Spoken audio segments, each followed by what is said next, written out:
There we go. Thank you. I'd like to call the meeting of the Special Finance and Audit Committee to order for August 8th, 2025. I'll now proceed with our land acknowledgement. I'd like to recognize that Ottawa is located on unceded territory of the Algonquin Anishinaabe Host Nation. The peoples of the Algonquin Anishinaabe Nation have lived on this territory for millennia. Their culture and presence have nurtured and continued to nurture this land. The Ottawa Police Service Board honors the people and land of the Algonquin Anishinaabe Nation. Today, Ottawa is home to approximately 40,000 First Nations, Inuit, and Métis people. Ottawa's Indigenous community is diverse, representing many nations, languages, and customs. The Ottawa Police Service Board honors all First Nations, Inuit, and Métis peoples and their valuable past and present contributions to this land. I have a cautionary technical difficulties. We're currently broadcasting on Zoom and live streaming on YouTube. Given this meeting is being held electronically, I want to caution there's a possibility of technical difficulties. I will now proceed with confirmation of the agenda. Confirmation of agenda that the Ottawa Police Service Board's Finance and Audit Committee confirmed the agenda of the August 8th, 2025 meeting. Is the agenda confirmed? Confirmed. Thank you. The minutes of the Ottawa Police Service Board's Finance and Audit Committee meeting of April 7th, 2025. Are those meetings confirmed? Confirmed. Are there any declarations of interest? Hearing none, I'll proceed to the first item of business, which is the Office of the Ottawa General, Ottawa Police Service Audit of Staffing. On behalf of the committee, I want to extend a warm welcome to the Auditor General, Natalie Goujon. Thank you for being here today to present your audit of staffing and for the dedication you and your staff have shown in producing this report. We truly value the insights you bring and the spirit of partnership in which this audit was carried out. The members of the board had an opportunity to review the report prior to this meeting, and we'll now turn this item over to you and your staff, followed by questions and discussions by the committee, and looking forward to the presentation. Thank you. Thank you very much, Chair, and good morning, members. We'll share the presentation now. Thank you for the opportunity to present the results of this audit, the audit of staffing of the Ottawa Police Service. This is our first audit from our 2024-2027 audit work plan for the Ottawa Police Service. This audit was conducted by my office with the support from external policing experts, T&T Justice Consulting. I'd like to take a moment to thank the Chief and his team for their support throughout this course of our audit. We know that we sometimes add a little extra work to their to-do list, so thank you. I'll now pass the presentation over to Joanne Gorenstein, Deputy Auditor General, as well as Atul Aurora, Audit Principal, who will walk you through the results of our work. Thank you very much. Next slide, please. Thank you and good morning. We would like to provide a bit of background for those listening in today. The Ottawa Police Service, or OPS, provides law enforcement and public safety services to over 1 million residents of Ottawa, with a workforce of approximately 2,150 employees, which is represented by about 1,500 sworn officers and 650 civilians. As a result, staffing is a major operational focus, with 85% of the 2025 budget, or $378.5 million, allocated to compensation. OPS continues to face staffing challenges, including persistent vacancies, recruitment delays, and service gaps. These challenges are compounded by increasing service demands due to more complex crime, frequent public demonstrations, and rising calls for service. To address these issues, OPS has launched initiatives including the Staffing Stabilization Strategy, the District Revitalization Project, and the Alternative Staffing Project. These initiatives are in various stages of development and implementation. Next slide, please. The audit of staffing was initiated to assess whether OPS has the appropriate staffing and deployment strategies, processes, and resources to support the achievement of its service demands and operational needs to ensure adequate and effective policing. Our audit focused on 3 key areas: governance and data accuracy to support informed staffing decisions, recruitment and training programs for both sworn and civilian members, and monitoring and adjustment of staffing levels to meet service demands and operational needs. Next slide, please. Our first set of findings relates to the recruitment of sworn and civilian members. Our first finding is about staffing policies. Specifically, we found that several staffing policies, particularly those related to civilian hiring, are outdated, with some not having been revised in over 5 years. This increases the risk that outdated policies may not reflect current practices or may differ from the requirements of current legislation or organizational objectives. Our audit found an example of this. One of the critical steps of the sworn recruitment process is the completion of a psychological assessment. The sworn recruitment policy states that the assigned psychologist conducting a psychological assessment must provide a standardized report that clearly concludes whether a candidate is A, suitable, B, suitable with concerns, or C, unsuitable for law enforcement service. Where candidates are deemed suitable with concerns or unsuitable, specific subsequent actions must be taken. Our audit testing noted instances where candidates who were formally deemed unsuitable or suitable with concerns were allowed to proceed through the hiring process without documented justification or further assessment. By not adhering to the established recruitment policies, OPS is recruiting candidates who may not possess the necessary mental fitness and suitability to serve in law enforcement. Further, without additional assessment conducted as part of the background investigation, there is a risk that any concerns raised were not sufficiently resolved to make an informed hiring decision. We understand from management that current practices have evolved beyond the requirements of the existing policy, and psychological assessments should not represent a selection decision, for example, a pass or fail, but rather should provide information that can be utilized within a comprehensive selection system to inform an eventual decision. This was reinforced through our subject matter experts who confirmed similar direction from the Ontario Association of Chiefs of Police and insight from other police services. This will need to be reflected in applicable policy going forward and procedural documentation. I will now pass the presentation on to Atul to continue with the findings from our report. Next slide, please. Thank you, Joanne. The third recruitment finding is related to the duration of the recruitment process. Through our interviews and audit testing, it was noted that the time taken to complete the recruitment process can be lengthy. In some cases, extended timelines have contributed to candidates withdrawing from the process, which may contribute to ongoing staffing shortages. Our analysis highlighted that delays in assigning background investigations to designated investigators caused the most significant delays. However, OPS has recently taken steps to address this, for example, by reorganizing its background investigation team and assigning background checks earlier in the recruitment cycle. The last recruitment finding is related to record keeping. In seeking access to specific recruitment documents for testing, we learned that recruitment documentation is kept within different systems, and not all documentation requested could be located. Additionally, our testing noted that there was no verification process to confirm the completeness of documentation used to support decisions made. Without a verification check, OPS cannot be assured that all steps of the recruitment process have been completed, all applicable policies have been adhered to, and recruitment decisions that have been made are supportable. Next slide, please. The next finding is related to training. OPS has established a base listing of mandatory training requirements for all sworn officers. The talent management system is used to track the training and professional development of its personnel. However, there are limitations to the system in terms of tracking and reporting on training completion. The exception to this is use of force training and other training regarding tactical skills that is legislatively required. These are well tracked through a separate system called eForce. For 25 officers sampled, there was missing evidence for the completion of mandatory training for all individuals selected for testing. Note that there were no issues identified for use of force training. Overall, without evidence that sworn officers have completed all mandatory training within the required timeframes, there is a risk that these officers are not equipped or qualified to undertake their daily responsibilities.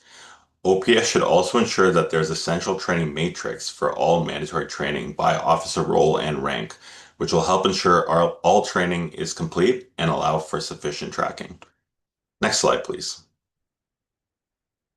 The last set of findings are related to deployment of frontline officers. In policing, Deployment refers to the assignment and distribution of sworn officers across the service. Effective deployment is essential to maintaining public safety and ensuring a timely response. OPS's current deployment targets, specifically to have a minimum of 42 patrol cars on the road at all times, are based on formal requirements between OPS and the Ottawa Police Association's collective agreement, which was set back in 1995. We understand that this number has not gone through a formal assessment since then.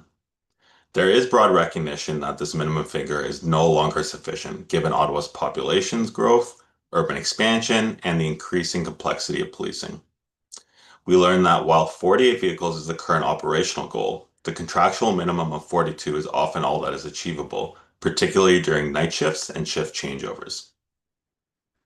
The next finding is related to tools to support staffing decisions. Up until recently, OPS lacked a centralized, reliable tool to support its staffing decisions. Historically, supervisors and managers have relied on multiple data sources across different systems, leading to inconsistencies and inefficiencies. To address this issue, the sworn staffing tool was developed in 2025. It represents a step forward, but it's still in its pilot phase. It continues to be refined to be able to meet the end goal of integrating the tool into a streamlined workflow and remove the need for manual updates in the related systems. Lastly, it was noted that scheduling and time reporting are managed through two separate systems, the active duty roster for scheduling and OSL solutions for time reporting. These two systems do not communicate with one another, and therefore key scheduling and timekeeping data must be manually reconciled. This leads to potential inefficiencies, payroll errors, and data discrepancies. To address these issues, in 2024, a reconciliation tool was developed to align data between the two systems. This reconciliation is to be undertaken periodically. A more integrated and automated approach should be considered to ensure reliable scheduling and time reporting across the service. Next slide, please. Now I'll pass the presentation back to Natalie. Thank you very much, Atul. I guess just in summary, effective staffing and deployment are obviously very critical for the service to fulfill its mission and to protect the safety and security of our community. Recognizing that the achievement of this requires a qualified, dedicated, and available sworn and civilian workforce, the service continues to develop and implement strategies for sustainable staffing. As Ottawa continues to grow and the complexity of policing increases, our audit has identified areas where additional focus is required to support staffing and deployment strategies. Our audit made 10 recommendations, all of which were accepted by management. This now concludes our presentation. Chair, we'd be happy to take any questions members have at this time. Thank you very much. Merci beaucoup. Thank you for the presentation. Before I turn it over to members of the committee and members of the board for questions, as you mentioned, there were 10 recommendations, all of which were agreed to by the service. And I'm wondering, Chief, do you want to add any additional comments? Thank you, Chair. Sure, I'll throw a few comments in there. Well, first, I do want to thank the Auditor General, Natalie, and her team for the work that they did do. Very professional, very thorough, and the steps and the process that was described to us at the beginning is exactly what they did. So that was a very good experience for us. So thank you to all of you for that. And we also want to say, the audit did show a lot of positives and good processes that are in place, and a credit to our HR team as well too. And I will just say this: we have put a tremendous amount of pressure. I'll take the blame for this. I put a lot of pressure on the HR team in the recent 2 or 3 years on a number of things. Obviously, the hiring has been unprecedented in our service, both sworn and civilian. We hadn't done any promotional processes for 3 or 4 years, and they generated now, I think, 4 or 5 different sessions of promotions at different ranks. We got them all done. A lot of training as well too, and really asking them to deliver, and they have. And of course, some of this issue is in recent years, we've the budget has been very tight, and there's been a lot of back office shrinkage. When it comes to IT, to finance, to strategic planning, to HR, and their teams have shrunk. And when that occurs, there's going to be casualties there, and we saw some of those casualties in the audit in terms of refreshing some of our processes and policies and whatnot. So not not a big surprise there. But as mentioned, the recommendations that were made, I feel are relevant. They have value, and that's why we when we assessed them, we agreed with them and set out a path to address all of the recommendations, which are at various stages. I could talk to some of the recommendations, but I sense maybe that might surface in some questions. So perhaps, Chair, I'll turn it back to you in the board, and we can take any questions on as needed. Thank you. Thank you, Chief. Member Curry, I notice you have your hand raised. Yeah, on that note, at the city's audit committee, what we often do is we first have questions just for the Auditor General on her report, and then we save and do separately questions for staff. I'm wondering if we could do that as well here, just so we keep straight what we're actually doing. Absolutely. Okay, so first questions to the Auditor General then on the report. Yes? Yes. Okay. So, I mean, I will just start. I just want to ask one question first, and that is, so you did the audit, but we also have a report coming up next, and I know that you're not going to stay for the rest of our meeting or anything, but we haven't, the OPS has an internal audit function as well, right? So I just was wondering if you had any comment on whether that is robust enough. I mean, we only have you every once in a while, right? And it takes a long time to do these audits, but we have this internal audit function at the same time. I'm just wondering if you have any comment on that first, and then I'm going to actually get off the list and come back on. Chair, thank you very much for the question, Member Curry. What I can say is obviously the service has a very small internal audit shop. That was one of the reasons why over the past few years I had been reaching out to the various chairs in order to offer our services. While a separate oversight from the city of Ottawa, it's still service still uses taxpayer dollars, which is why we had offered our services. I can tell you that we do kind of confer and consult with the internal audit team. We did so as we put together a risk assessment, which informed our 3-year audit plan. And we've just recently done kind of a very light retouch of that. And so we touched base with them to understand what it is that they're working on to avoid any potential duplication of efforts. Okay, great. Thanks. I'll come back on the list because I didn't intend to actually come on first with my questions. Thank you. Okay, thank you. Member DeRoche, question for the auditor. Yeah, thank you, Chair, and thank you, Auditor General and your team for this audit. I think new to this board, and I'm glad Councillor Curry asked the last question on sort of on the double-barreled audit process that we have here, and it sounds like obviously that you've streamlined that and you've coordinated it, but I think this is a good example that potentially we can use your office to do some additional work going forward. So thank you for clarifying that. I found that the reference to the staffing levels and service levels in a collective agreement quite unusual. I wouldn't expect that in other collective agreements in other city services. Maybe they exist. I've never heard of it before. You stop short of saying, do you really need it in a collective agreement? I'm aware that as part of any collective agreement process, nothing comes out easy and nothing goes in easy. So if you want it out, you negotiate it out, and you probably have to give something up. So perhaps it's been just neutral over the years because the focus has been on other more pressing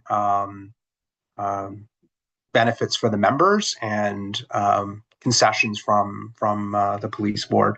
I'm wondering, though, if you think it's really necessary to have it in a collective agreement, given now that we have legislation saying that the board and the police are responsible for adequate and effective policing, which I think is the intent here of the clause. Through you, Chair, Member Dash, thank you very much for the question.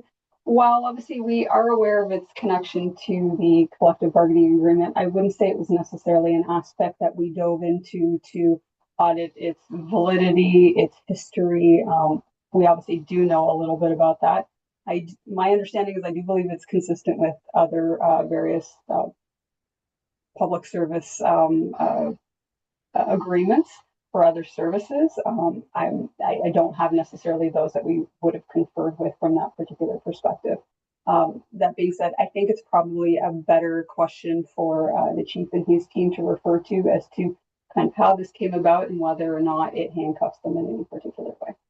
Okay, that's fair, because I think as well, there's been a lot of changes since this clause has gone out. We have special constables, we have, the auxiliary members, adequate and effective policing is not just the number of constables on the street. There's a ton of others, ton of other services that go into, obviously serving and protecting the public. So I sort of wonder if the clause has kind of exceeded its value, right, going forward. But I'll move on to my next question.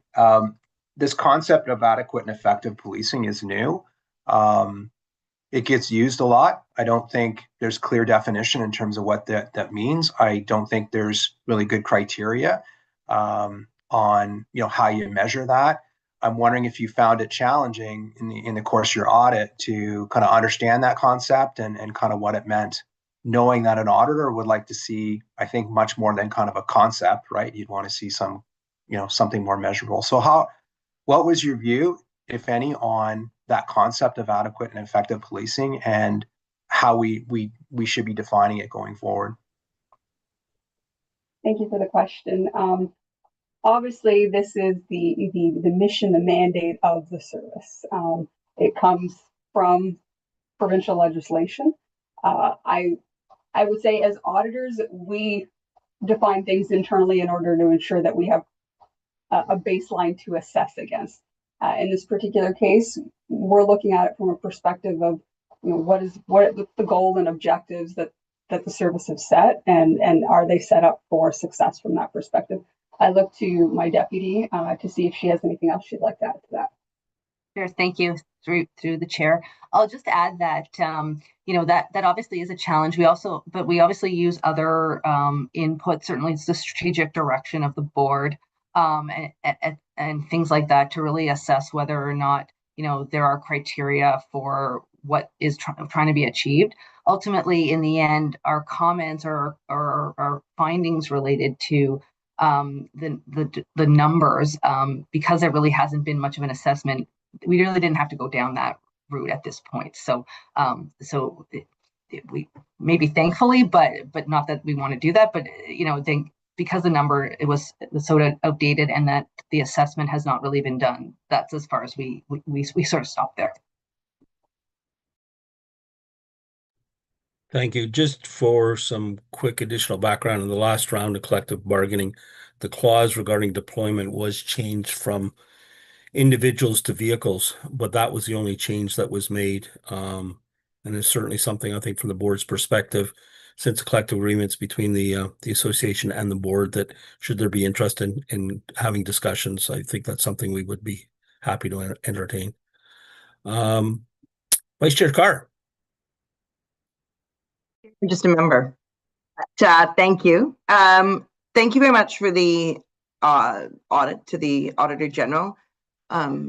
Encouraging to see the work being done and value it very much. As we alluded to earlier, the audit team at the service itself is very small. At times, I believe that it was only Therese who was the audit team. Hopefully that's changed, because certainly that has been something that has been flagged in the past. But I mention that as well because I have a question about the audit. The audit on staffing, while it had some information and observations on sort of broader systemic issues with respect to lack of documentation, it seems to really have looked at the uniformed officers piece, as opposed to looking at the overall organization. And I know as in my dual role as a counselor, one of the most frequent questions that I get from residents is about the lack of response that residents receive when, for example, they file a fraud report. And that's something we've discussed before. I know Councillor Curry, Member Curry, has brought up her own son's experience at this table before. The clearance rate for fraud is 3.1%. The clearance rate for theft over $5,000 is 6.5%. And so I don't see a lot in this audit that speaks to, an audit of desk officers that are working that are uniformed officers, but performing those investigative functions. And I'm wondering if there's anything in your findings about that specifically, because that is an area of concern, not just the frontline patrol, but the work on actually investigating the issues that residents bring to our attention. Was there anything in the audit question to the Auditor General that have any bearing on that particular piece? So I would say that our audit, from a recruitment and retention perspective, we did look at both sworn and civilian members. When it came to the deployment, there was more emphasis placed on the frontline staff from that particular perspective. But I do look to the deputy to see if there's anything else you'd like that. Thank you for the question to the chair. Absolutely, what Natalie just said was correct, but our scope definitely did include the other parts of the force. We did emphasize in the deployment side of the front line, because there are so significant number in terms of the group represented. But that being said, much of our work that we did related to the data and the staffing discussions and the tools being used were very much integrated with both the sort of the other types of investigation besides frontline. So our recommendations absolutely apply to both frontline and other sworn officers. So while maybe in some parts of testing it wasn't as emphasized, it was definitely in the scope. Okay.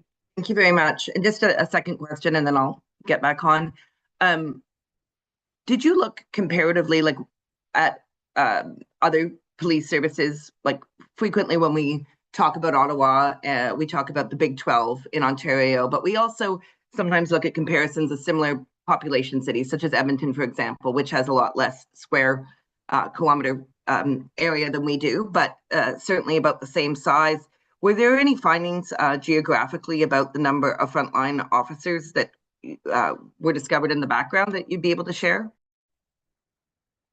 There, thank you very much for the question, Member Carr. So I can say we did do benchmarking. We also utilized, obviously, the expertise of our subject matter experts from TNT Consulting, who have a pretty wide understanding of practices in place, especially within Ontario. The deputy and audit principal will be able to speak a little bit more to the details as to whom and what was leveraged from that benchmarking. Thank you for the question. Yes, we did do benchmarking. We had actually done some consultations with OPS management in terms of the right comparators from a timeliness perspective, as well as some of the nuances of the CSPA. We did decide for this exercise specifically to leave it to Ontario, but we picked specific ones within, as you referenced, the Big 12, specific ones that were the most comparable in terms of geography, numbers, etc. In terms of their question about comparability of number of frontline, we are more focused on process. So we compared it more related to, have they done an assessment, because everything's going to be quite unique. Every organ, like every police service is going to be unique. So it'd be hard to do a number to number comparison, but it was certainly about the process. And as we highlighted in our report, there are police services that are doing this assessment of their needs more clear, like on a regular basis, to ensure that they can meet the service demands. Okay, thanks. Yeah, I do think that Ottawa is quite unique with our square 2,800 square kilometers alone. When I look at, Ward 5 is bigger than the city of Toronto. So there's a number of challenging factors when looking at even that comparatively. It's really difficult to compare, but I'm always interested in digging in more about that. Thank you very much. I'll get back on. Thank you. Before I turn it back to Member Curry, Member Henschel, do you have a question for the auditor? Actually, my questions were just asked by the last couple of members. But what I will just maybe add is, first of all, thanks for the audit. I think it's very timely, and some of the recommendations touch upon some other impacts we've seen in other recent discussions we've had, whether in camera or in public discussions, particularly, I think recommendations 3 and 4. So I think excellent to have these recommendations. And I think my other comments and questions will be for the chief and staff later. Thanks. Thank you. Member Curry, questions for staff? No questions for the Auditor General. Sorry, I just wasn't ready for my questions for the Auditor General first. So, but just quickly to the Auditor General, you know how sometimes you send your audits to the Ontario Auditor General just to say, you know, highlight, because this is a provincial entity first and foremost, really. Are you going to be sending this audit on to the Ontario Auditor General? Thank you for the question, Member Curry. Typically speaking, we tend to relay messages if we think that there is something that's systemic in nature. So if we feel that it could be provincial wide, I do believe this particular audit was very specific to the service. And I don't think we necessarily found overarching issues that might stem from, for example, CSPA legislation or things of that nature. Be happy to refer it if it's something that members would like. So, and I can absolutely appreciate that. The reason I was thinking that is because of what Member DeRoche had talked about with the phrase adequate and effective policing, right? I mean, I think there are many different definitions and stats and data and different ways people think of that. And, you know, to Member DeRoche's point that there are other ways to do effective and adequate policing. It's not just about a number, right? So, but that phrase comes from the Act, and that is a provincial document, really. So I just wondered if, because here's the reality, okay? So your audit says to us, you know, we should have probably 42 vehicles is not the right number, right? So the service says, well, we've been trying to do 48, right? And we're looking into what the right number is, right? So maybe the number is 54, you know, who knows what it is, right? Given, you know, what Member Vice Chair Carr's comments were, like there's absolutely, like you say, there's population, there's sprawl, there's the opioid crisis, there's mental health challenges, but there's also fraud and cybercrime and all kinds of things that go on. But the reality is this board here is responsible for governance and for ensuring that we are following the Act, right? So this is a big responsibility to be on this board to make sure that we are ensuring there's adequate and effective policing. So I guess I just think, when you make a recommendation like this and we look into it and say if the number is 54, 58, or 52, who knows what the number is, that comes with a cost, right? And then, you know, as we follow the trail, so then there's a cost. So then that speaks to our budget at budget time, which then has to be approved by City Council, the City of Ottawa's City Council. And then if that council doesn't approve that, and we're responsible for adequate and effective policing, there's a process where it goes back to the province to say, wait a second here, you know, the City Council has not approved the number. And then, you know, there's that process, right? And then it goes back to the province to say, well, is this board trying to provide adequate and effective policing? And then, you know, what has their challenge been in trying to convince the, you know, City of Ottawa during budget time that that's what they're trying to do, right? Do you see how I'm saying everything is so interrelated that it makes it challenging for us? So I guess I would just say, was there any part of your audit where you were saying, well, we can recommend this, but it's, you know, the challenge is up to the board to deal with the financial component of this, because that's the part that's really real?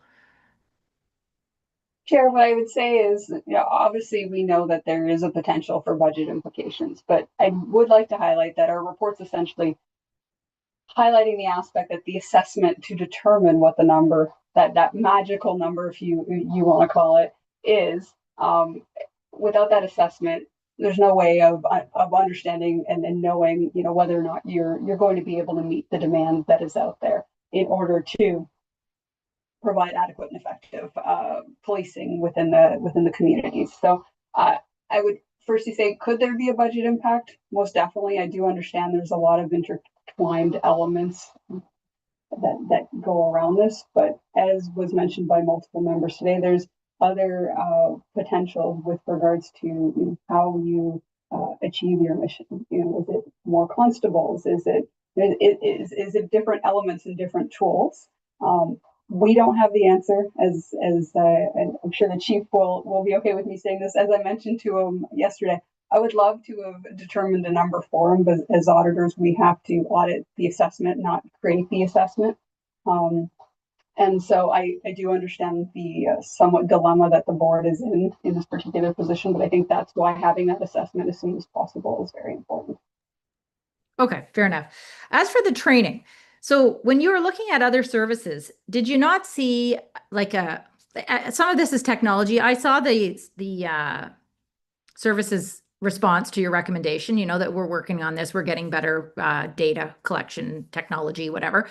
But did you see in other services like a different, better way, easier way that we could just simply copy? Thank you for the question. I guess the short answer is yes. There's definitely tools out there, and other services are using tools. Some of it's integrated into their HR system. Others are using integrated tools that, again, we didn't audit them, so I'll caveat that. But based on sort of the interviews that we did with other services, there does seem to be effective tools out there that could be leveraged.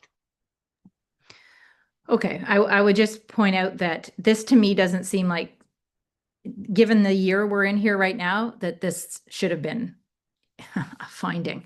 You know, this is not rocket science to track what training people have had. I mean, sorry, I'm being critical of the service, but I mean, I know maybe there hasn't been enough money in the technology and budget for this, but you would think when you look at other organizations that everybody just uses a particular software, does it, and can keep track very easily who's been trained and who hasn't been trained. Okay. As for the recruitment policy, so when I first got on this board, I understood that Ottawa's recruitment training was robust, better than potentially any other service, right? But it does take longer, but it is more robust. And so we end up with better recruits who are better trained, and we have a better retention rate because they've had better training. There is a risk, you know, your recommendation says, you know, that it is taking too long. I understand the service is saying, okay, we're going to do the background checks prior, so that won't take as long. But don't you think there's also a risk in making it shorter? Sarah, I don't think we're necessarily trying to say to cut any corners or any procedures that are currently in place. That's actually far from what we were trying to get at. I think we're really just highlighting that there were significant bottlenecks when it came to assigning investigators to perform background investigations. To take anywhere from 3 weeks to 7 months, that 7 months could have resulted in the loss of one or multiple recruits. So knowing that this has been kind of a pain point for the service, we're highlighting that in order to ensure that you do get those recruits, that process needs to be, what I mean by expedited, I mean, you know, there's an operational piece here that shouldn't take very long that is taking too long. So we're just simply highlighting that if these investigators get assigned faster and perform those background checks, they're going to be able to keep moving through that process in a more expeditious manner. Okay, fair enough. My last question, the psychological assessments, were you able to, I know you were looking at other services, were you able to look at what the RCMP is doing? Were they included in your review? No, the RCMP was not included in our review. The benchmarking that we performed, as the Deputy Auditor General mentioned, was specifically with the province of Ontario related services, because of, obviously, there's very particular elements when it comes to the CSPA that we wanted to ensure that we were comparing apples to apples. Okay, fair enough. That's great. I understand that they have a very good system, and that is something that we have talked about in the past, you know, looking at more what the RCMP is doing, if they are leading the, you know, the pack, as we might say. Okay, well, thank you very much. This is extremely helpful, this audit, and I will have other questions for staff. Thanks. Thank you, Member Curry. Member Carr, is this a follow-up to the Attorney General? No, to the Auditor General. Sorry, I meant I'm sorry. Yeah. Try that again. So it's follow-up to the Auditor General? Yes, absolutely. I just have a quick question, and it's something that I generally ask. I've asked the AG before at City Audit Committee, and I'm wondering, you know, obviously we have given you a specific mandate. The board put forward, I think it was me actually that put forward the motion, you know, 18 months ago on asking the Auditor General to do this work and look at those risk factors. But my question is, when you undertook this audit, did you see other areas where you would recommend further audits? I know that we talked about this in the city where you kind of keep a short list of other things. It's a little bit of a different circumstance here because we gave you a mandate. You don't have the same level of automatic oversight over operations. But were there other items through the course of your audit that you could see would benefit from an audit? And you can just answer yes or no. It's probably a little bit more than a yes or no. But I would say yes, as part of our risk assessment, we come up with, if I may say, a laundry list, and then we prioritize those based off of where we think we can add the most value. We just recently, as we wrapped up this audit a few weeks ago, spoke with the chief, the deputy chiefs, the CFO, and a few other individuals in order to do a little bit of what we refer to as a light touch refresh on that risk assessment to ensure that the next audit, which is currently planned to be project management, to ensure that that was still the right audit for us to commence. So we do have a list on our end. It's not a public list, but it is a list that we have. And we continue to keep a pulse on the risks that the service is facing because we want to provide the most amount of value through the work that we conduct, both to the service and obviously to the board as well. Perfect. Thank you very much. And thank you again for your work on this. I know all the board members really appreciate it. Thank you. Thank you. Agreed. Before we go back to the members of the committee and then the board on questions to staff, are there any other members of the board who have questions for the Auditor General? Seeing none, okay. Are there any questions for staff? Oh, sorry, Chair Faccarini. Sorry, Chair. I just, before the Auditor General leaves off, I'd like to, on behalf of the entire board, thank the Auditor General and her team. The report you've heard from all members, they found it extremely helpful. It's very timely, and I think the recommendations are on point and are very helpful. And so on behalf of the entire board, I just want to thank you, Natalie, and your team. So just thanks. Thank you, Chair Donaldson. Thank you very much, Chair. Member Narosh. Thank you, Mr. Chairman. This is a question to the Chief. Chief, thank you for your team's participation in this and the constructive attitude, I guess, to see this through and to look for improvements in the process that we have with the Ottawa Police Service. I wanted to just pick up on the point about the clause in the collective agreement, and I think just the perception, the public, that, well, it's outdated and, you know, we were really underserved as a city, and I don't think that's correct. The perception, if it caused any, for many of the reasons that we heard from directors today, saying obviously the service is much more than just vehicles and people on the streets. It's hugely important, but there's a lot of other activities taking place that, again, serve and protect Ottawa residents. So can you just speak to the clause and really how narrow it is to understand kind of the work that the police do to provide, again, adequate and effective policing across the city? Thank you, Member DeRoche. You know, it's a really complex question to answer. Chair Donaldson may have some comments in regards to the negotiations of the CBA in terms of when that particular clause arose. Deputy Chief Bell is on vacation right now, so isn't here to talk about specific discussions on that. I remember asking him about it briefly, and it was just something that the OPA, I believe, wished remained in the agreement. Member Donaldson, or Chair Donaldson, is shaking his head. So yeah, I think it was left and they moved on. So it is something that is a minimum that really we should be, looking to achieve. And some days we do struggle and have to bring in overtime for that. The question of adequate and effective policing is a really interesting one to delve into. And, you know, it does talk about it in the new CSBA. I believe it's section 11 of the CSBA. And what is attached to that is what's called the general applicable standards that are sort of guide what that adequate and effective policing is. But not surprisingly, it doesn't have concrete examples. For Ottawa, you need X number of people on the front line, X number of people in homicide, X number of, it's not prescriptive like that. It gives some standards and actually doesn't dive into the investigative side much. It's sort of some other things in regards to training and whatnot. So it really is while it speaks to different areas that adequate and effective policing should have, like crime prevention, there's a number of different areas that it covers, but it is a sense of, because of course what is in Smith Falls, say a smaller police service versus Ottawa will be completely different. So they just aren't that prescriptive.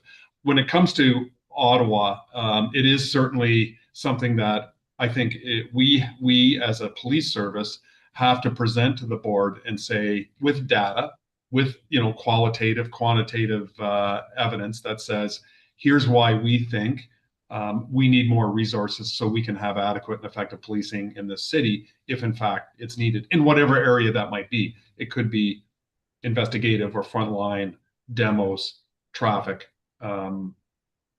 that sort of thing. So it is something I think is on us to present that case to the board to describe why we need that. In regards to that 42, like, there is no doubt that number has not been reassessed since we really, it was an amalgamation. Around 2000 is when it was last looked at, and you look at the population at that point, the complexities that existed at that point, that oversight, etc. It simply needs to be addressed, and we know that part of our district model and why we were able to respond, when I say positively, to that recommendation by the auditor, we have a process underway through that district project that is going to look at those 42 minimum and try to determine what that number is. And as Member Curry opined, we don't know what that's going to be. It could be 54, as she suggested. It could be higher or lower, but we know it needs to change, based on the time that has lapsed that has occurred. Okay, sure. Thanks for the answer. And quite frankly, it could be expanded to say, like, you need a minimum in the suburban communities at any one time and not pulled out to go downtown and what have you. So, you need to be able to respond to the rurals, right? Like, I think that number is getting a lot of attention, as it should, through this conversation. But A, it doesn't explain everything, and B, I don't think it really sort of truly reflects kind of the coverage that we need in the city. So just moving on, I was sympathetic to the observation in the audit that we have a badge ceremony. It's a fantastic ceremony. It's a very emotional ceremony because the recruits have been just through a tremendous amount of training, and both physical and mentally. The families are excited. And the message is welcome aboard, right? You're going to have a great career in policing, and the lion's share will do that because you're recruiting the best and the brightest, and I don't doubt that. But some may not make it, right? And I guess I was sympathetic to that observation that you kind of present someone with a badge, and there may be some concerns about performance, and sort of then a big drop if they're not successful going through a probationary period. So just wondering how you prepare people for that. Again, I get the ceremony needs to be celebratory, and it's a huge milestone, but there's some that may be in a precarious position going in there. That's a great question, Member DeRoche. In the Ottawa Police Service, I'm saying the standards for Ontario is, you apply, you get accepted by the service, you go to the Ontario Police College, there's a march past ceremony, and in some services you get a badge, and for argument's sake, the next day you're on the road and you're taking calls. In the Ottawa Police Service, I think we're fortunate to have our professional development center, our training center, conduct, I think it's 5 or 6 weeks before they go to Ontario Police College to train them even more. And then the post Ontario Police College training that we get. And again, off the top of my head, I believe 8 or 9 weeks extra. So there's an extra level of training that our recruits get before they hit the road with a field coach trainer, which I think better prepares them for that. And we have had, in a few cases, some officers resign, or it shows that their performance just isn't there and they end up leaving the service. And of course, as they do hit the road, There are some that come to the conclusion of what they thought this was going to be like, just it's not for them. And they want to resign, and that's a good thing that they come to that realization early, and then they leave the service. We don't like that we've invested all that time and effort and money into them to not get that return, if you will. But it's better for them that they do leave early, and as they realize that it's not for them. Those that don't perform up to to the standard, and then there's obviously applications that we make, recommendations, sorry, that we make to the board for termination. That does occur. I think the just general math is going to tell you, like, we hired 134 sworn officers last year. There's just going to be some that don't work out. Our recruiting team can't be 100% in terms of, yes, they are going to be, they're going to make it, and they have all the skill sets.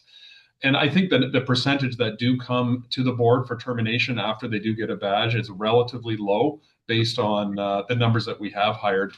But the team at PDC does the very best to try to prepare them for the road. But sometimes you don't know what you don't know until you hit the road, and you're confronted with some of what we see, some of what we experience, the risk that we have. There's some very traumatic scenes that we go to, some very violent people that we deal with, and some people just realize it's not for them. And it could be a number of things. It could be the shift work. It could be just how busy you are, the workload, the paperwork sometimes will collapse some people of what we have to do. So it is, it's a very complex answer, but a very good question. But I think we do a really good job of preparing for them compared to other services that don't have that extra training. Yeah, and that's fair. And I guess, like I said, my message was more on just to those recruits, especially those ones that we may have concerns, but it's not enough to deal with before badge ceremony. That the emphasis is on you need to have a successful probationary period, right? It's not, here's your badge and it's you're gonna have 30 years. So obviously I support the continued work to hire the best and the brightest, and I know you're working on that. So thank you. That's all, Chair. Thank you, Member Dorosh. Since Member Curry has got her hand up, she was also with me on the collective bargaining. So getting back to the chief's question about it, my perception was that the 42 requirement for deployment was more a minimum standard, and that it was being enforced or requested by the OPA because, as most associations do, they wanted to protect the minimum workload level for their members. 2020 hindsight, we probably didn't give it as much due diligence as we're now experiencing this question. But Member Curry, I know you've got a question to staff, but sort of just interested if that fits your perspective of what we talked about.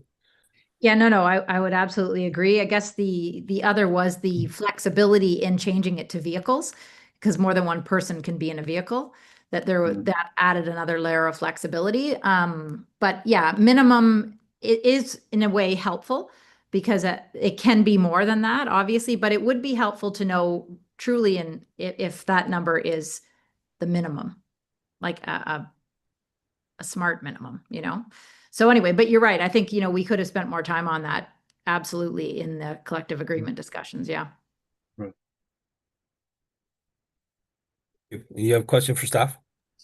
Yeah, I do. So Chief, I asked the Auditor General the same question really, but so you have this audit in front of you now. Will you be taking this to anyone at the province at all? Will you be using this as any kind of a tool? I mean, I ask that obviously when it comes to money, right? So you take this audit to the Solicitor General or to who are the Inspector to Policing and say, this is what our audit said recently from the city's Auditor General. And so almost with the question, how can you help? Do you anticipate you doing that? Thank you, Member Carr. In regards to, I'm sorry, Member Curry. Sorry, I'm just used to saying that. I'm kidding. I answered it just about either now. It doesn't matter. In terms of taking it to the province, having discussions with them is certainly something that I will do. But largely and of course, the province has assisted us a great deal in different areas of our service in the last few years with extra funding in certain areas. One thing that I think are quite against as a general principle, and as is the federal government, is funding sort of that core function of policing in municipalities. That frontline function, that homicide function, those sorts of things, unless it's a joint integrated team, which we see in some investigative units. But the genesis, or the real meat of what the Auditor General and her team did, focused on the front line, and that really is a municipal responsibility in terms of providing that adequate, effective level of policing. So it's not something that I would go to the province to in regards to can you help us with it, but certainly letting them know that this is sort of where we're at. And I think once the process occurs, and I think in response to that recommendation of assessing that 42, our district team is in the process of going through a procurement process with an RFP to secure a company that is going to do a lot of that data work. I know some of this similar work has been done in places like in Toronto. And when we get that result, which is going to be in the new year, that is something then that we can respond to, both to the city, to the board, of course, and to the municipality for that assessment. Okay. I mean, I guess Yeah. one of the things I might suggest is that, them at least knowing about what this audit told us is helpful. Agreed. In that, I hear you. So we can't say, can you, just give us some money for operations or additional officers? But, maybe if your argument is we're going to have to ask the municipality for additional funds, is there something else the province could fund that the province would fund? That might offset our budget, that there's always that, if we ask for money over here, then, we're not able to do something else over here. And maybe that just is a little bit of data for them. Okay. So the second question I have is on recruitment. So when, so obviously the Auditor General has pointed out what some of our challenges are. I'm wondering, from personal experience, I will tell you that this generation is very different from what you might have had as traditional recruits 20 years ago, maybe even 10 years ago. And I'm wondering if there isn't something quite different that we should be doing with recruiting now. Is there thought about that is not in this audit, maybe we haven't seen yet, but, my challenge is that when we have recruits that are, on the job and then realize this is not for them, is there anything else we could have done, proactively, preemptively to sort of see that might happen that we aren't currently doing? Yeah, thank you for the question. It's a good one. And, I'm going to go to, we do have some people on our team here. Acting CAO is Christiane Huneau. Acting CHRO is Amy Bond, and then acting inspector Shamir Sharma is also on. A lot of actors during the summer here, but Samir has been in charge of recruiting and worked with the team now for some time. So I'm just going to go to him shortly. I do think this business that we're in, some people have a huge passion and want to be part of it. And when they actually achieve their goal and they actually hit the road and they see some of the issues that are there, I think you're always going to have some people that go, oh my gosh, this is nothing what I thought was going to be like, and I'm out, and they exit, and that's okay, as I mentioned before. But is there anything different we can do? And I agree with you that we are living with a different generation, and I could talk a little bit more about that. But there's no doubt that they do have a different approach, and some of it is a really refreshing, better approach, and maybe some other things we, as being old dogs in the organization or in the industry, think, okay, I need to be more flexible to that mindset. But Samir, if I go to you, is there anything you want to add to assist in answering that question in terms of doing something different on the recruiting side? Yes, no problem, Chief. Good morning, and I'd like to thank Councillor Curry for your question. I apologize. I'm having a little bit of technical difficulties, so my camera's not working, but I'm glad to be on the call. It was a great question. When I came to recruiting a couple of years ago, I did notice that a lot, and I think it had a lot to do with the post-COVID era as well, just the different space and the environment we're in with people's attitudes towards police. We've gone through a lot. We've seen that transition through, and like the chief has mentioned, we do notice that our batting average is fairly good with recruiting and retaining the new recruits. However, the things we did see is a lot of them got in because we've been working with Shout Media and we've done surveys.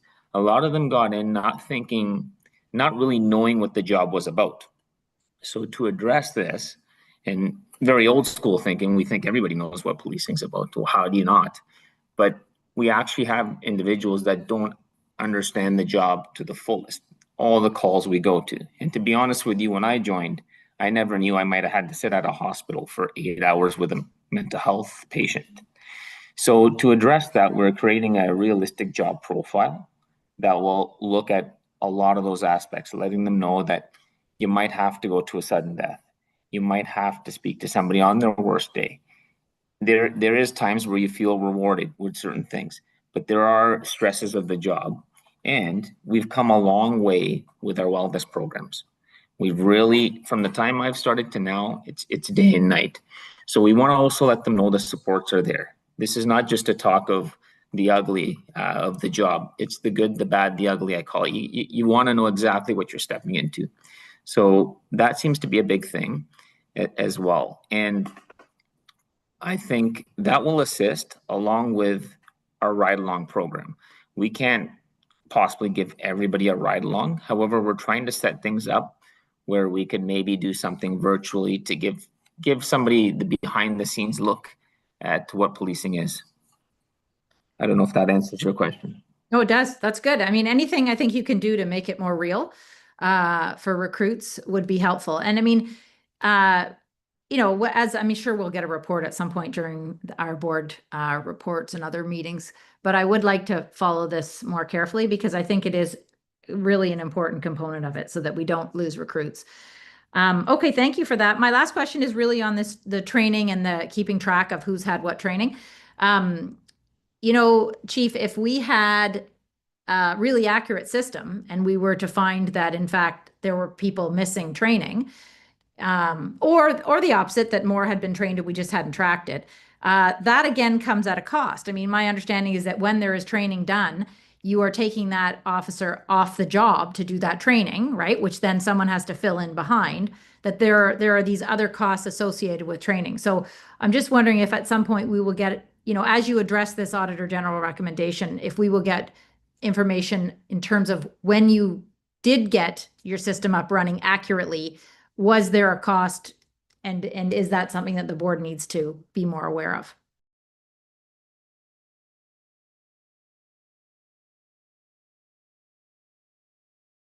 You're on mute. You're not on. Sorry. Thank you. I did say Member Curry, not Carr this time, but thank you, Member Curry, for the question. I just want to, the two buckets of mandatory training, there's sort of legislative mandatory training, and then there's sort of mandatory training that we impose, you know, within the service.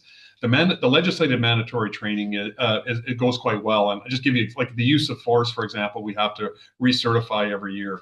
I've already gotten an email, an automated email from the training team saying, my training is expiring in November, I think it is, and please register. So like they're on me, you know, and everybody to, you know, to make sure that that doesn't lapse. And if it does lapse, we have a good program in place to get extensions or not that goes through the executive officer in my office versus the other ones. But you're right. It seems like you know, it seems simple and it seems odd, if you will, that we just don't have this down pat. But I think all the different sections that make up the service, we have to find that software and that program that does that. And it seems simple. Again, I may go to, and just, I know we do have a lot of actors, and that's why I'm a bit hesitant. I don't want to put anybody on a place, but Samir, I'm going to go back to you again in terms of the plan that we have to address some of this. I know you can be a lot more articulate on this than I can in terms of addressing, you know, all the training that we're going through. Yes. Thank you for the question again. I believe the question was around training records. Is that what we're speaking about, right? Right. Yes. Well, and in regards to resulting making sure. Sorry? Sorry. Sorry, training records, absolutely tracking and what they are, but also the resulting costs when we do actually get a clearer picture of who has what training, who doesn't, who did and needs it. I think the root cause of the problem first is actually the training records. So getting a handle on the training records would be first and foremost. And I think with that, moving forward, what I would like to see is using artificial intelligence as a tool to track training records, where we have all the records for each unit we have that needs to be completed. So our tactical unit, our marine dive unit, our canine unit, all have different types of training. We have mandated training by the province that happens yearly. Then they have unit specific training. So there's a lot of training that's happening. So to get all those records into one centralized spot and basically having a tool that sends out a message, like right now for my use of force training I have every year, we have an automated system that goes out saying you are on use of force training this day, you are this many days in compliance. So I'd have to go do that training. Now, I would like to see that for everything. So rather than rely on, I guess, checking our checks and balances through a coordinator trying to do all of this, because there's a lot of training courses. I think if we use the artificial intelligence as a tool, it might help assist and send out and make sure these records are not only more accurate, but they're complete and it's verified. So it hits all three facets. I would agree. And then Now, in terms of the board finding out about the costs, will that's what I was going to speak to next. I wouldn't know about the cost. That would be something we'd have to speak to our CIO about. Okay, fair enough. We'll follow that. Thank you very much. Thank you, Member Curry. Member Carr. Thank you very much. I just have a quick follow-up actually on the question that Member Curry asked with respect to the training. 100% I agree that it would be nice to have some sort of consolidated information, but my question is, in the absence of that, like as the audit report shows us, shouldn't anybody in a management position be ensuring that their employees' training is up to date on an annual basis? Like, shouldn't they be responsible for making sure that they have their use of force, they have their CSPA training? Like, if they're in a position of supervisory authority, why is it not their responsibility, even in the absence of a system, to make sure that all their employees are up to date on all the training requirements? Mm-hmm. Yeah, thank you for the question, Member Carr. There is so much training that does occur. I know the performance review, like when you do everyone's performance feedback document every year, that area of checkbox is all your training completed. It can be checked yes or no, but it's the understanding of what is mandatory legislatively, which is covered off, versus internally, versus, say you're in the sexual assault section and you need certain training to be in that section. There's that bucket of training as well too. Or you're on the TAC team and you need all different training to be a sniper to do explosive entries. And that's where the confusion is. It's not the same for everybody. And we just have to nail that process down to make sure that we're confident that it's all being captured. And that's part of what we need to do via these recommendations from the Auditor General. Yeah, no, I appreciate the amount of training, and certainly even when I was the witness for the Abdi inquest, we had a big discussion about the mental health training and all the different modules they are, and that they run out of different sections, and calibrating that. But obviously there's lots of work that needs to be done on training overall. But I would hope that anybody that's sort of in a position where they have delegation for HR and in a management position, that they would have an awareness of what training their employees need to take. On the same questions, along the same line with questions about training, I was wondering, the audit report pointed out that we did have some recruit candidates that were flagged as unsuitable or suitable with concerns through the psychological assessment. is there any linking done to those candidates in terms of whether they have ultimately encountered performance issues, misconduct allegations, or retention challenges? Is there any sort of what do I call that? Like linking of that, you know, taking a look at these candidates, what were the outcomes? And okay. any trends that are seen, or is it just this is something that really only in the audit report that you noticed? Okay, thank you for the question, Member Carr. I'm going to go to Acting CAO Christiane Hanot. I know her and her team, Amy Bond et al., were looking at this as well too. So Christiane, could I go to you for that, please? Yes, thank you, Chief. Can you hear me? Yes, we can. Yes. Okay, thank you. I'm also having difficulties with my video, so I'm going to give that question to our acting CHRO, Amy Bond. So she is aware. She's had an opportunity to review the report as well. So thank you to the auditor and her team for providing us with a copy in advance and for making the recommendation. So acting CHRO. Good morning, everyone. If I could ask you to just repeat your question specifically with regards to the records. Yeah, like, you know, obviously the audit reported clearly that there were cases where the psychological assessment revealed that there were candidates that had concerns or, and I'm wondering if there has been any look at ever those candidates and when they're flagged as that, and what the ultimate outcome is. Are they candidates who've had challenges with retention? Have they had, you know, misconduct?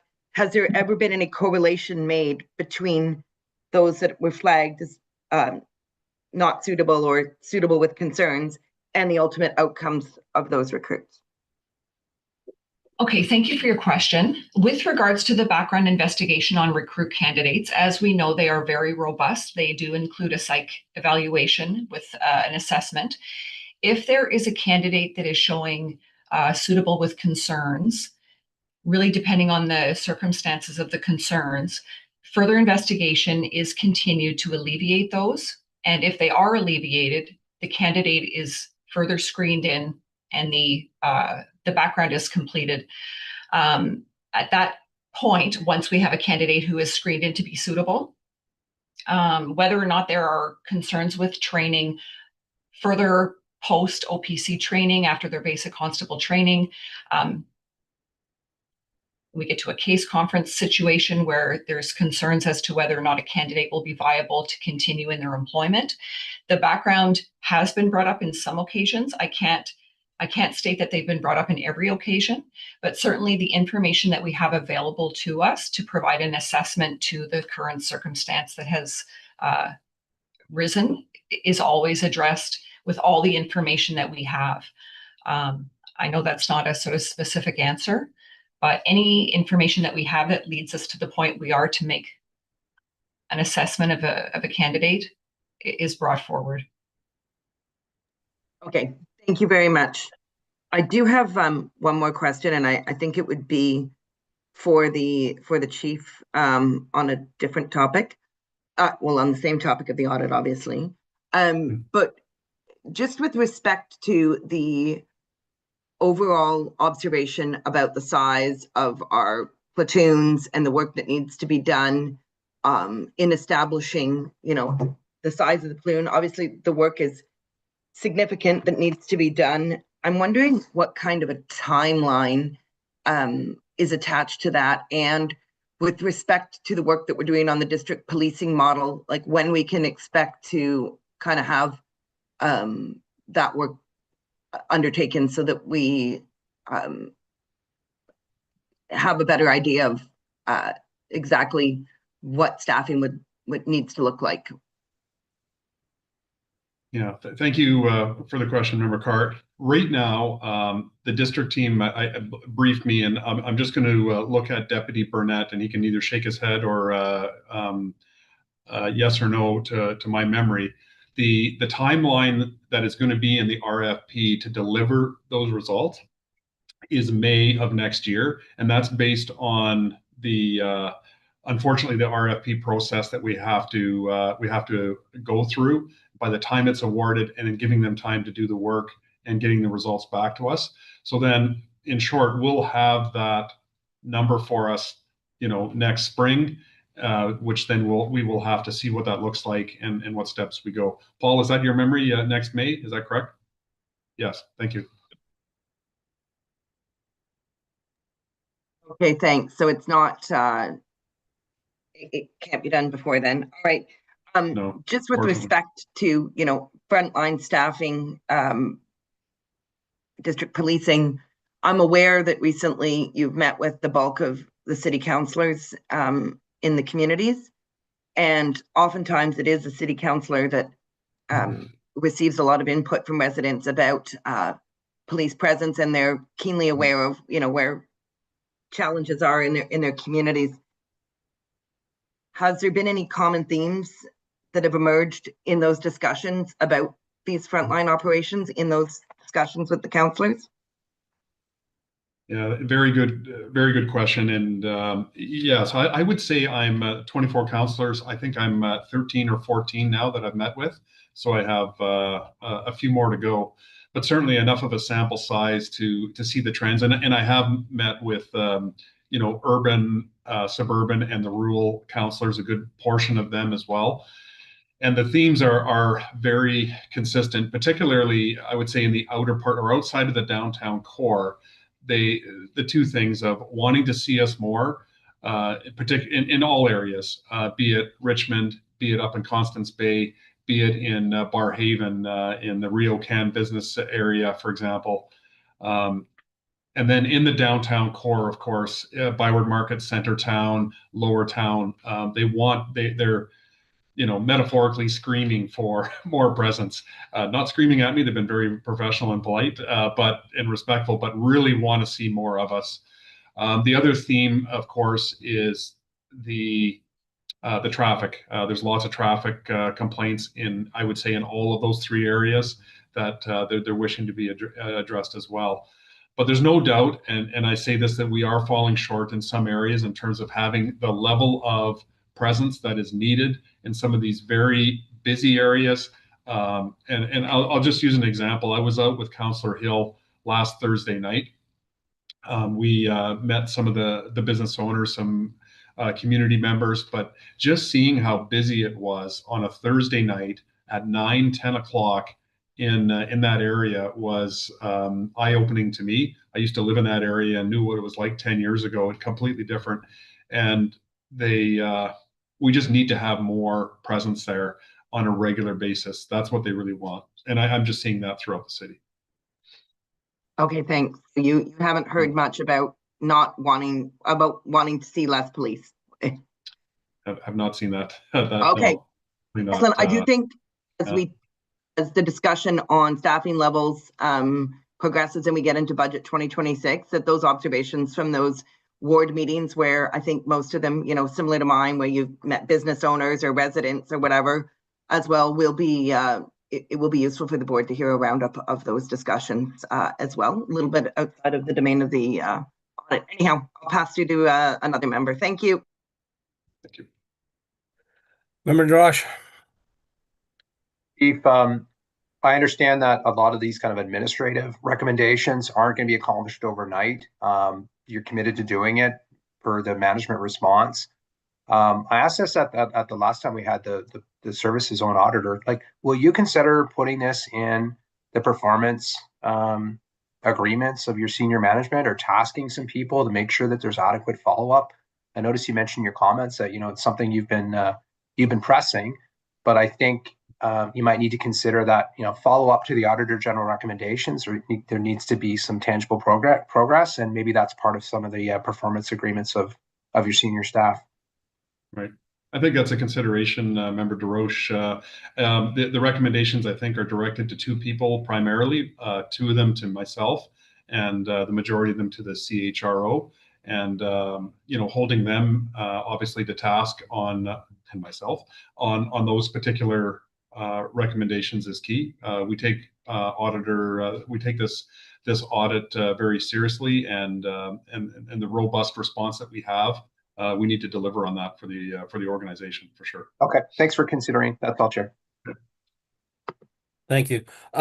With apologies, can I revert back to a question on the recommendation with psychological testing? And it's just more for me to understand the process. So at one point, there was a sample of 15 sworn officers, staffing files, and there were 2 instances where a recruit was deemed unsuitable, but was allowed to proceed.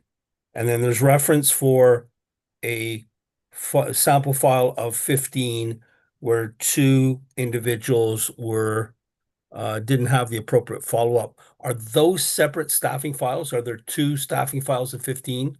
Or were they included, was it one file and there were 4 instances?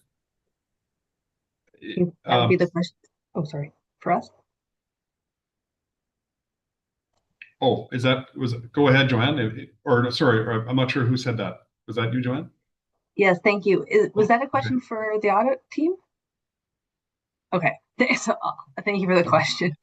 It was the same, just to clarify, it was the same sample of 15. We found there was a couple that we found that had the assessment results was unsuitable and some that had suitable concerns. And because they're different assessment results, they require different next steps.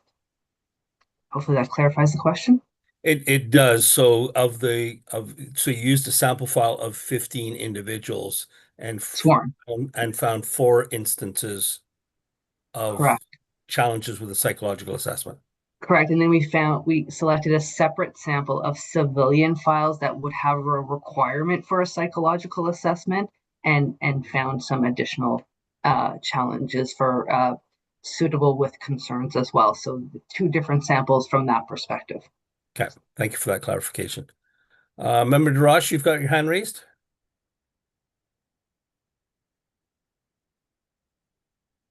Not anymore. Okay. Are there any more questions from any members of the committee or from the board for the Auditor General and staff and or the chief?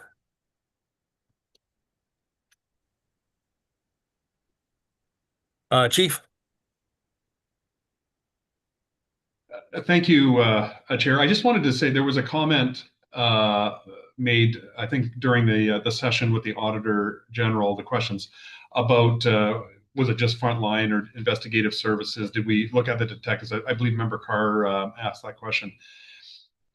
I will say this, and I would have, I believe when, of course, former chair of the board, Gail Beck, was the one who sort of initiated this.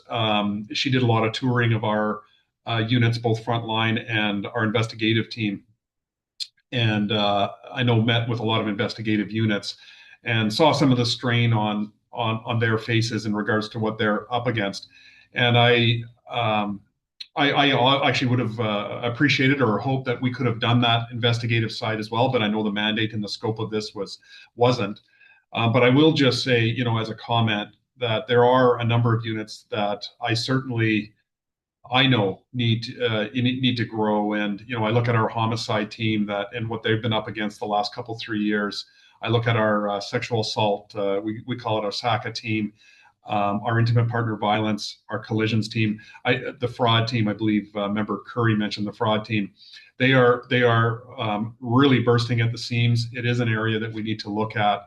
And we will do so, but you know, there's so much there that we need to do. It's hard to, and so much money to go around in terms of being able to fill those gaps. It's one thing to analyze it, it's another thing to be able to deliver on it. But I did just want to make a comment on that investigative side, that it is certainly something that we as a command team and I have our eyes on as well too. Thank you, Chair. Thank you, Chief. Chair Fakarani.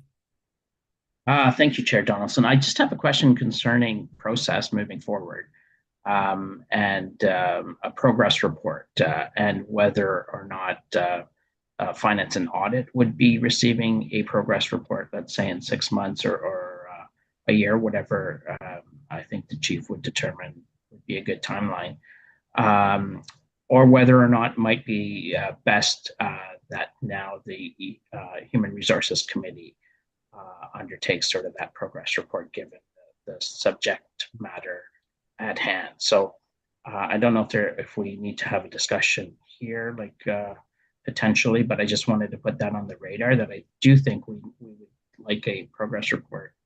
And I see the auditor has put up her hand. So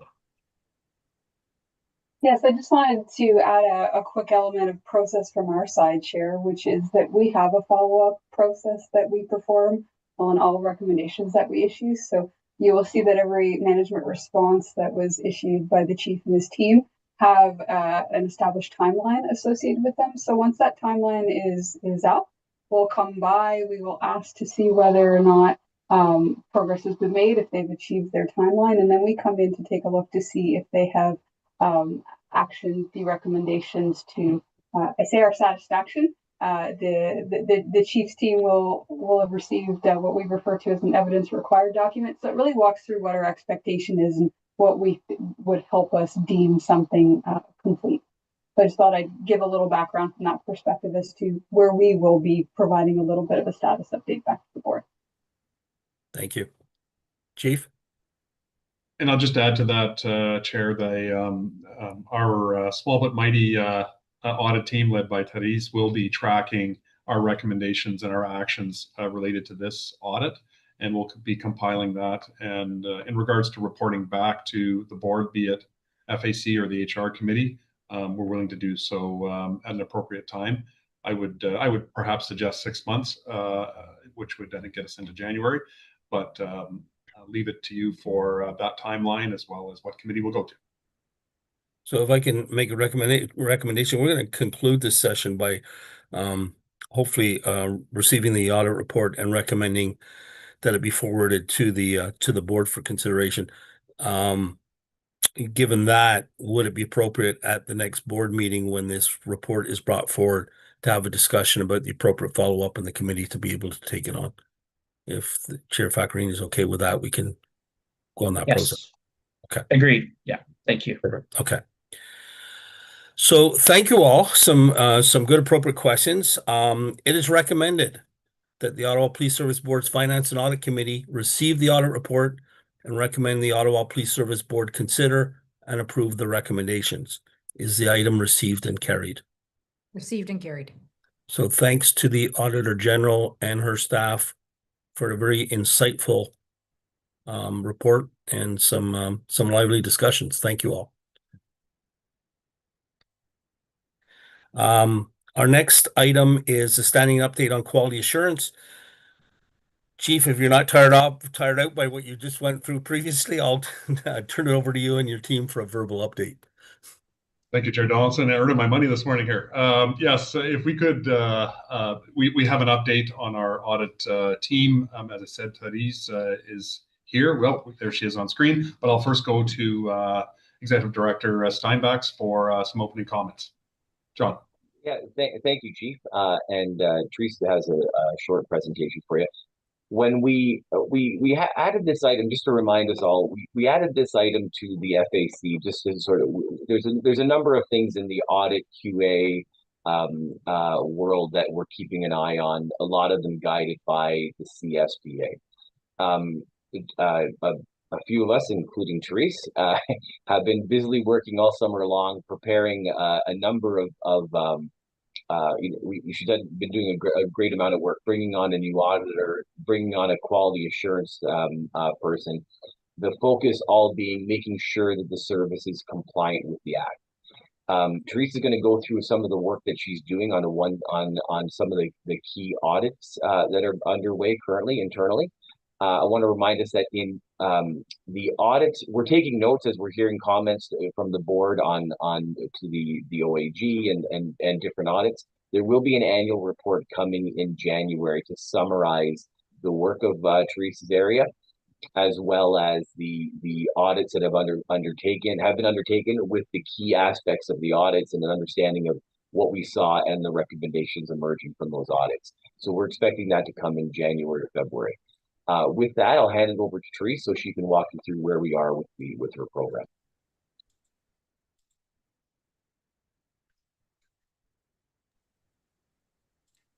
Thank you, John, and good morning, Chair, members of the board, and everyone joining us today. So I'll just move to the second. Can you see my screen? We can. Okay, perfect. So this slide provides you a status of overview of the internal audit work plan. The first two engagements, the prop and evidence control facility and the audit of paid duty, were included in the 2024 internal audit plan. Although field work was concluded last year, reporting and formal SLT presentation of results took place this year. Both audits are now complete with all recommendations accepted by management. As previously discussed by John, the results of these audits will be included in the Q1 2026 annual QA/IA report to the board. The remaining engagements reflect our 2025 internal audit plan. These are at various stages, from planning to conduct to reporting. The 2025 property evidence audit, which focuses more deeply on firearms and ammunition controls, has just completed fieldwork and is now in the reporting phase. We are still in the planning phase for the intimate partner violence audit. Scoping and stakeholder engagement are ongoing as we define the key areas of focus. The youth crime investigations audit is scheduled to begin in Q3 2025. Initial discussions have taken place with the youth crime team, and preparatory work is also ongoing. We have completed our internal support for the OAG's audit of staffing. While our contribution in this engagement has concluded, we remain committed to providing support to the OAG and related to audits and other activities. In terms of the management action plan, this is an ongoing activity. The second quarter 2025 follow-up has been completed and reported to the SLT.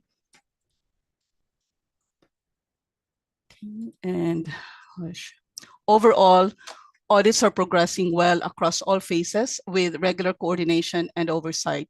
MAP follow-up for the end of Q3 is also currently underway. We are continuing to work with management to close all overdue items by the end of the year.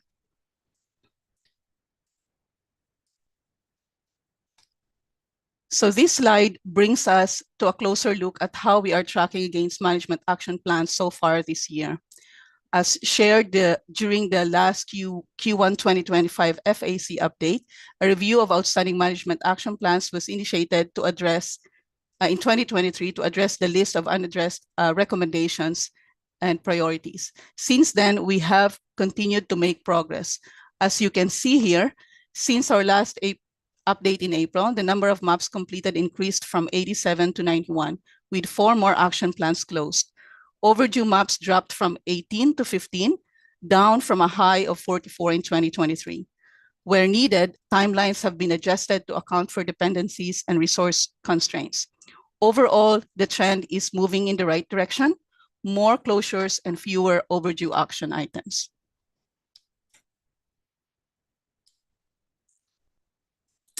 So beyond audits and MAP follow-up, we are also laying the groundwork to strengthen the overall and QA and oversight approach. This includes building frameworks, tools, and related systems to support better accountability, risk awareness, and long-term organizational performance. We will share further updates on this work in a future FAC presentation. That concludes my presentation. We are happy to take any questions.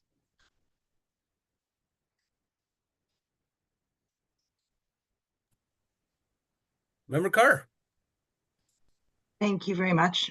I have just a quick notice. I noticed on the internal audit work plan update that under the youth crime investigations, I don't think that the scope of the audit, I think it was cut and pasted from the IPV audit. Just if you notice. Oh, sorry. Yeah. Anyway, it's just a particular internal audit that I am interested in. Apologize for that one. I didn't even know. No worries. I just wanted to, the chief knows I have an eye for detail on these things. So anyway, just to mention that, but I also wanted to know, I wanted to inquire, we've talked about the size of the internal audit team before. How many people are currently in the internal audit team? John, do you want me to respond? Yeah, Therese, go ahead. So right now I'm the manager for the QA and IA audit, and then we just recently hired the senior internal audit specialist, and that's why, as you could see, as early as now, we have almost completed the property evidence control audit and have started the 2 other engagements, and on top of that, bringing on like new like the QA analyst position. We have concluded the hiring. That person is now in background clearance. And then, yeah, so. Okay, I'm happy to hear that because I know we've discussed the capacity there, and of course, quality and assurance is especially important to the board as well. Thank you very much for the presentation and the work. John, do you have a follow-up? Yeah, I was just going to build on Teresa. The work Teresa's doing this summer is exactly that. She's building out the mandate of the area, making sure it complies with the CSPA, bringing on an auditor, QA. The next focus will be risk. So as we go through this is an area that we know needs focus, and it's going to be getting a lot more attention now. So hopefully by January we'll have a better we'll have a strong presentation for you to show you how we're aligning everything from the CSBA to operations. So there's some more comfort from the board on that. Yeah, thank you. Member Curry? Yeah, so I'm sorry if this has already been answered. I was looking up something for this question, but the management action plans, why fundamentally are they overdue? I think, sorry, Chief, do you want me to?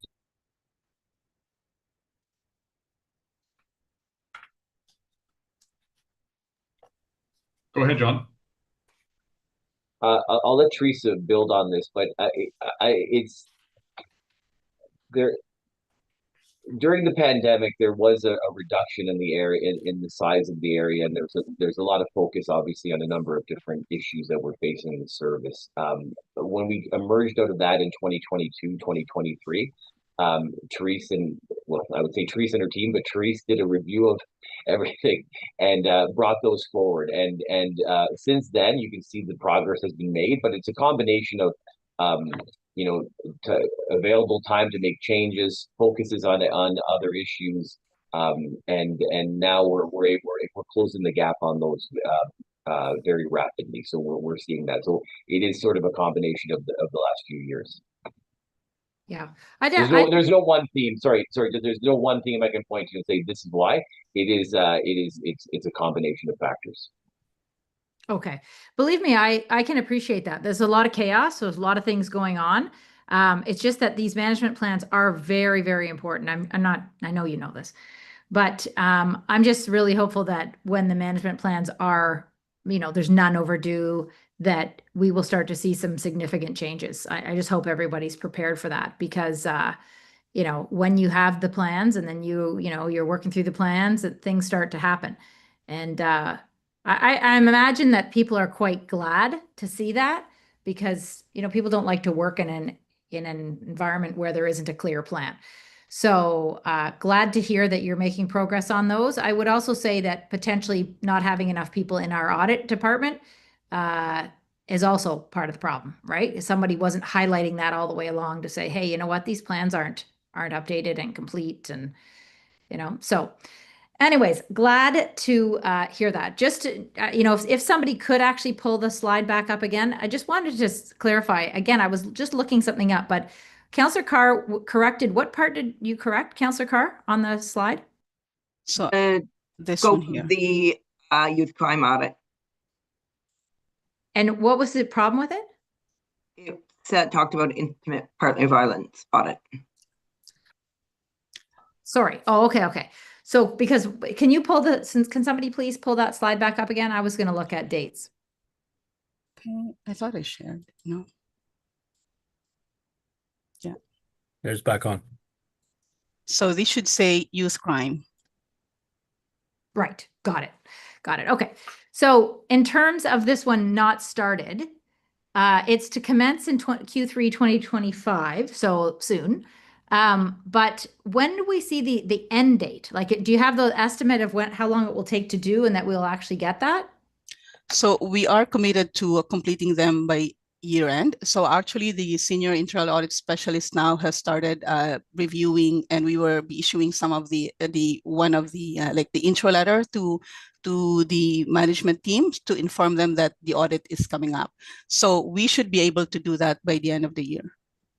And same with the intimate partner violence one? Same with the intimate partner violence. Okay. All right. And then the management plan follow-up is ongoing. Okay, great. I just wanted to know when to expect that. And sorry, again, if I didn't understand this, are there any other additional staff planned for this internal audit department? So there will be 2 added to my on top of my function. And then what we're hoping to achieve, John, is it okay if I say this? Like, we may be involved, like if there are steps that we can have some consultants do it, we will be doing that as well. Okay. Was that okay for her to say that, John? No, I think she said it. Yeah, no, we're just discussing internally on the most efficient way of doing some of these undertakings, so that there's just an ongoing conversation around that. So just clarification for me, we're adding 2 to what existing number do we have in the department now? Yes. How many people are currently working the department? Oh, so only 1, just me. Oh, so okay. So you're adding 2. One's in process, you're just doing the background check. The second one, you need to go through the interview process or the recruitment process. Is that correct? No, so I'm okay, sorry. So we just added the senior internal audit specialist. He just started in April. So that so me and that, and then we're adding another person. So total, there will be 3 individuals for the function. Great, thank you. Okay, and then where we can't manage, there will be consultants. Okay, well, we will stay tuned on that, but good to see all of this report and all of your work. I'm really glad to see it. So thank you very much. Yeah, ditto. Thank you, Member Curry. Any further questions on this report? Seeing none, it is recommended that the Ottawa Police Service Board's Finance and Audit Committee receive this item for information and discussion. Is the item received? Received. Thank you. This concludes our items of business. Our next committee meeting will be on Friday, September 5th, 2025 at 10 a.m. Can I please have a motion to adjourn? So moved. The meeting is adjourned. Thank you all. Thank you. Thank you.